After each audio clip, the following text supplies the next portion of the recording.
Hello students and welcome to Roshi's Education Point. Today we are starting with your Gulmohar textbook, Class 2, Chapter 6.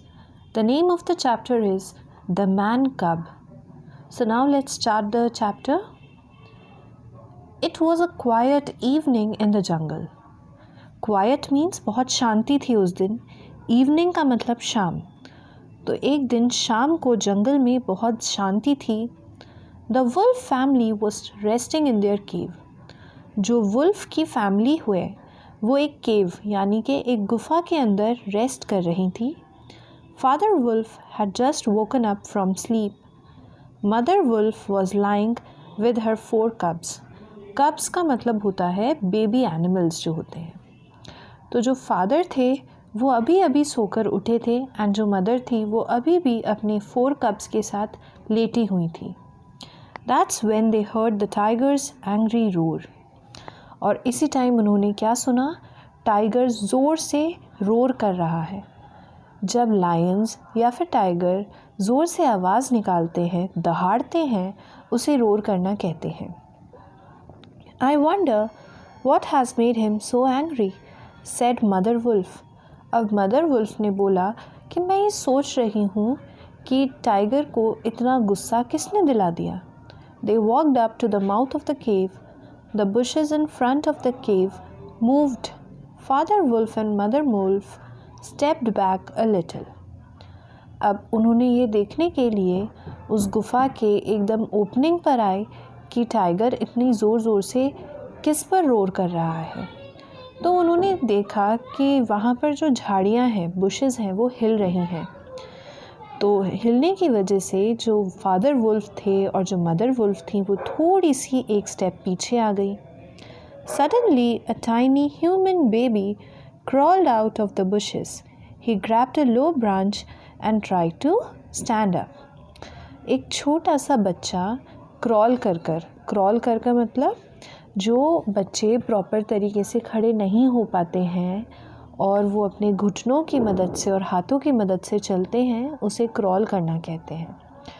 तो उन्होंने देखा कि उन bushes के अंदर से एक छोटा सा बच्चा क्रॉल कर बाहर आ रहा है और वो ब्रांच को पकड़ के खड़े होने की कोशिश कर रहा है. A man's cub, said father wolf. Father wolf ने बोला ये तो एक इंसान का बच्चा है, एक मैन का कब है.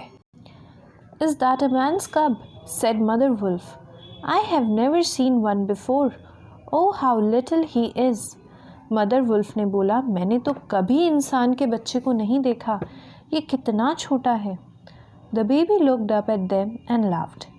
अब बेबी तो चाहे वो इंसान के बेबी हो, चाहे वो एक एनिमल के बेबी हो, बेबी ऐसे होते हैं जिनको कुछ समझ नहीं होती है.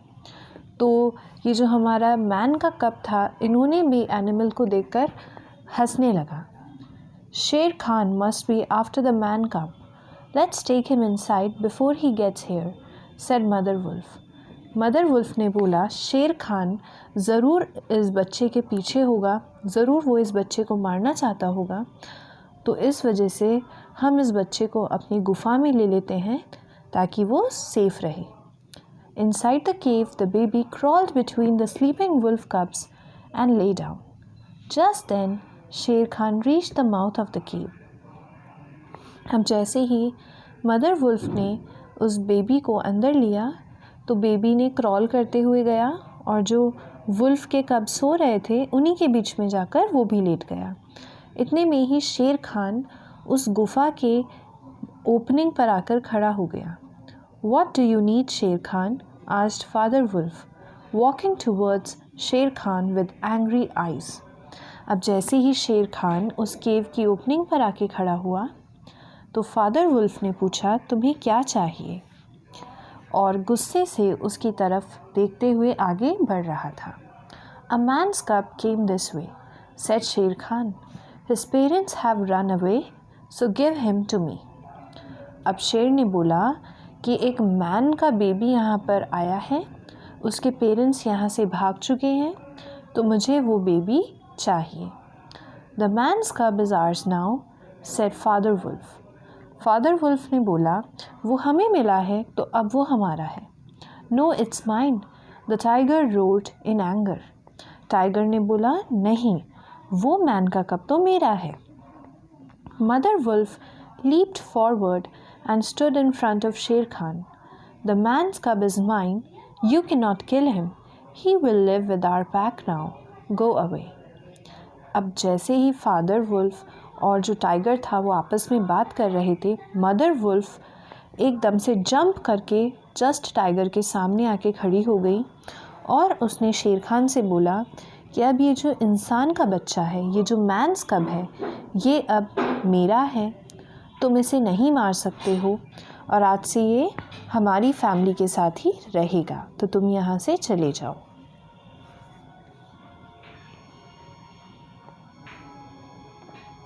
इस तरह से उन्होंने बोला। Shere Khan growled, then he turned around and left. Shere Khan ने एक आवाज़ तो निकाली गुस्से वाली, लेकिन वो मदर वुल्फ के आगे कुछ नहीं कर पाया और इस वजह से वो वहाँ से चला गया। Father Wolf said to Mother Wolf, the cub must be shown to the pack, only they can tell us if he can live with us. Father wolf ने बोला कि हमारा जो ग्रुप है, हमारा जो पैक है, हमें इस कब को, इस बेबी को सबके सामने दिखाना पड़ेगा और जब सब बोलेंगे कि ये हमारे साथ रह सकता है, इसमें कोई डेंजर नहीं है, उसी के बाद हम इसे अपने साथ रख सकते हैं। Okay, she said, smiling at the baby, let's call him Mowgli. The baby smiled back at her. जो मदर वुल्फ थी उन्होंने भी एग्री करा कि ठीक है, हम पैक के सामने इस बेबी को जाकर दिखा सकते हैं, आज से इसका नाम मोगली होगा। That night father wolf, mother wolf and Mowgli stood in front of all the wolves of the jungle. अब जंगल के जितने भी वुल्फ थे, सबके सामने फादर वुल्फ, मदर वुल्फ और मोगली जाके खड़े हो चुके थे। Baloo, the brown bear and Bagheera, the wise panther were also there. Father Wolf pushed Mowgli into the center. Baby Mowgli laughed and began to play with rocks. अब वहाँ जहाँ जंगल में सारे एनिमल्स थे, वहाँ पे बल्लू नाम का एक ब्राउन बियर भी था और बगीरा नाम का एक पैंथर भी था। फादर वुल्फ ने मोगली को सबके सामने रखा तो मोगली आगे रखे हुए पत्थरों से खेलने लगा। The leader of the wolf pack asked, should the man cub stay with us. अब जो उन वुल्फ पैक का लीडर था, उन्होंने बाकी सारे एनिमल से पूछा, क्या ये मैन का जो कब है ये हमारे साथ रह सकता है? Baloo said, yes, I will teach him all about the jungle. Baloo ने बोला, मैं इसे जंगल के बारे में सब कुछ सिखा दूंगा। Then Bagheera spoke, yes, let him be a part of the wolf pack. Bagheera ने बोला, मुझे भी कोई प्रॉब्लम नहीं है अगर ये वुल्फ पैक का पार्ट बनता है तो। The wolves agreed with Ballu and Bagheera, and that is how Mowgli became a part of the wolf family. सारे वुल्फ ने बगीरा और बल्लू की बात पर एग्री करा और इस तरीके से मोगली वुल्फ फैमिली का एक पार्ट बन गया। So this was all about your chapter. I hope you understood. If you're having any doubt, you can write in the comment section below, or you can mail me at the email provided in the description box. Thank you so much.